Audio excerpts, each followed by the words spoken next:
Greetings everyone and welcome to another episode of 81632-bit. I'm Learned Rob and today we're going to be looking at the infamous FMV video game Night Trap. Specifically we're going to be comparing the 5 available versions of the game to each other to see which one is the best. Now, a little bit of historical context here. Night Trap was originally developed around 1987 for the unreleased Hasbro Nemo or Control Vision system. Now, this Nemo project was an attempt to create a video game system using VHS as the delivery media. This would allow for multiple video channels and limited interactivity. Unfortunately, despite their best work, after spending over $7 million in 1989, Hasbro elected to cancel the project when it balked at the idea of a release price of $300, which was vastly higher than any other video game system on the market at the time. As such, Night Trap and its co-developed title, Sewer Shark, languished for a couple of years, whilst owned by the game's producer Tom Zito.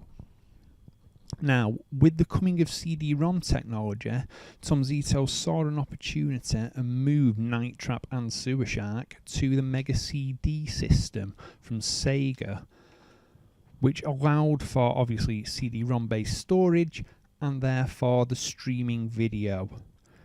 When the game was released in, I think, 1992, there was controversy.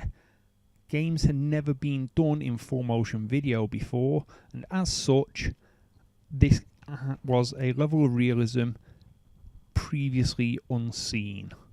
Now, the game was subsequently re-released for the Sega Mega CD 32X add-on, the 3DO, MS-DOS, and most recently in a special 25th anniversary edition for Windows PCs and the PlayStation 4.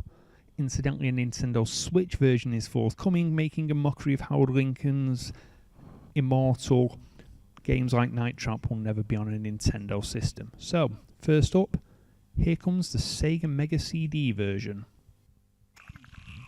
Now, as you can see on the Mega CD version, the window for the video is quite small, the resolution is incredibly low, and the colour depth is quite limited. This was all due to the Mega CD limited hardware and the fact that the number of available colours to the Mega Drive and Mega CD setup had to be split between the video and the user interface. So from all the colours available, probably 2/3 of them were used for the video, the rest were used for the UI.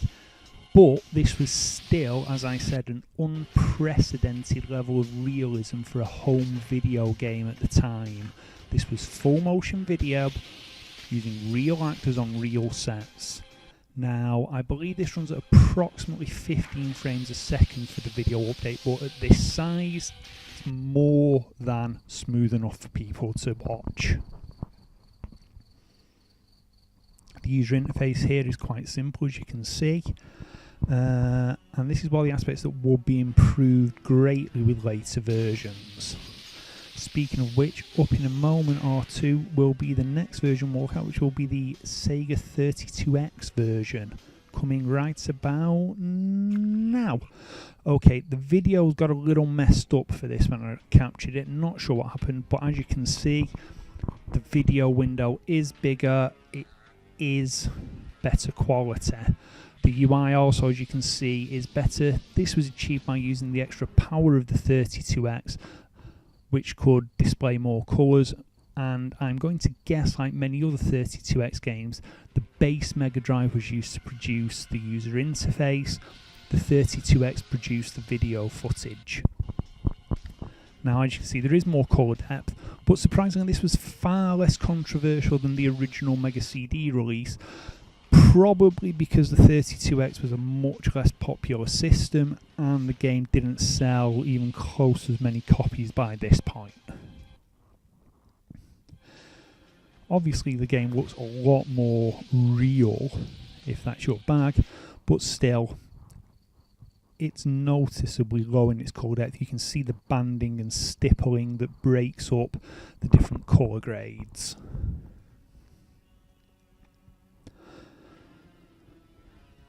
So yeah, not a huge upgrade over the Mega CD, but enough. Now coming next will be the 3DO version of the game, a version many people consider to be the best looking up to this point.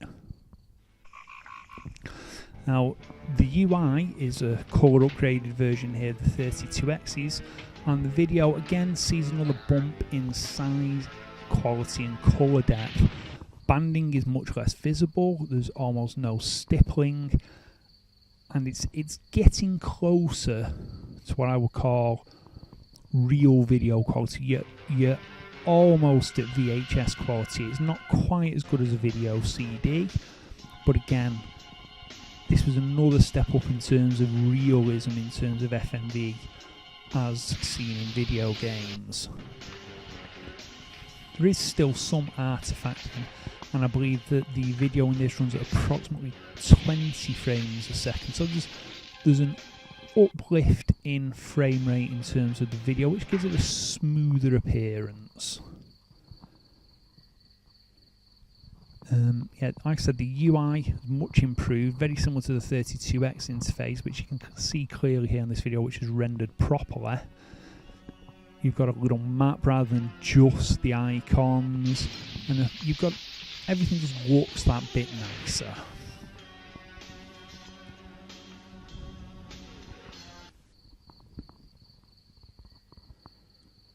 Interesting to note, across all 4 versions, the maximum number of video files available at any one time is just 4 simultaneously, despite there being 8 locations.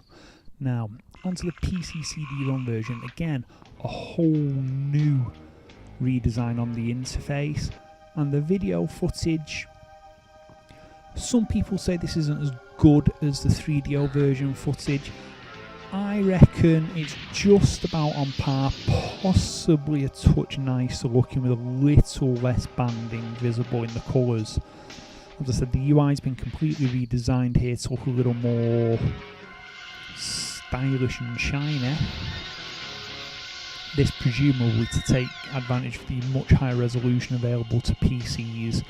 After all, even though this was an MS-DOS game from the early to mid-90s, rather than using the lowish resolutions of the consoles, this would have been playable in 640 by 480. So the video almost by default is higher definition, and to the point, at this point, this was the best quality this video would look. I would say it is probably VHS quality or thereabouts at this point. Certainly I've seen films on VHS that look an awful lot worse than this.